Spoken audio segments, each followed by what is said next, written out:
शेख साहब, बहुत शुक्रिया आपके वक्त का। शेख राशिद को गिरफ्तार किया गया है, FIA ने अपनी तहवील में लिया है। हमारे ज़रा ये बताते हैं इस्लामाबाद एयरपोर्ट से क्या कहेंगे आप इस हवाले से?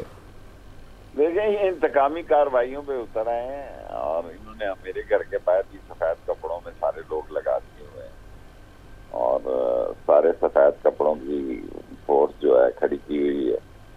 और हमको घबराने वाले तो नहीं है, ये जेलें बड़ी देखी हैं और ये उजरती कातिल वजीर दाखिला है जिन्होंने हमला औरतों को गोलियां मारी और आते सारी जितने पोल्ट्री और ड्रग माफिया के और जितने एफिड्रीन के केसेस थे उनको ECL से निकाला है। अभी एक हफ्ता नहीं गुजरा इस इंतकाम में आ गए हैं और इमरान खान तक का नाम उन्होंने दिया है।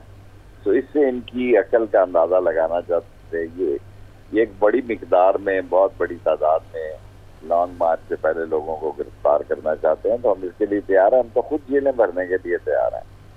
हम तो खुद तैयार हैं कि इस हुकूमत को, इस गद्दार हुकूमत को और इस जो कॉन्स्पिरेसी और मदाखलतज़दा हुकूमत को और ये गद्दार लीडरों को हम कबूल नहीं करेंगे और इनके साथ कानूनी और आईनी लड़ाई लड़ेंगे। अच्छा शेख साहब, ये मुकदमा फैसलाबाद में दर्ज किया गया है, इसकी कोई ख़ास वजह नज़र आती है आपको? ऑफ कोर्स कि उसका एक थाना है, उसका घर है, उसका इलाका है, ताकि वहाँ पे उसको वो अपने घर के थाने में रखना चाहता है तो रख ले। इस तरह के भी इंतकाम कभी कामयाब नहीं हुए और वो कल ही कह चुका था, वो तो मुझे मौत की धमकी दे चुका था। तो मौतें अगर बंदों के कब्जे में होती तो फिर क्या बात। तो बहरहाल ये नालायक नाअहल लोग हैं, इनका 8 दिन में ही पता लग गया, एक हफ्ता नहीं गुजरा।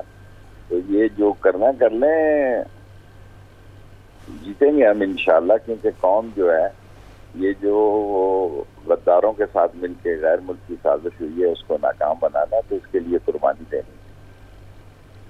और शेख साहब ये भी कहिएगा कि अब आपकी जानिब से क्या लाहे-अमल अपनाया जाएगा? ज़मानत कबल गिरफ्तारी के लिए अदालत से रजू करेंगे?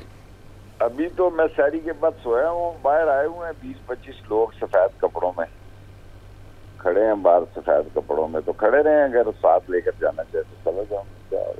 तो क्या मतलब, जेलें कोई हमने देखी हुई है नहीं, कोई मसला नहीं है।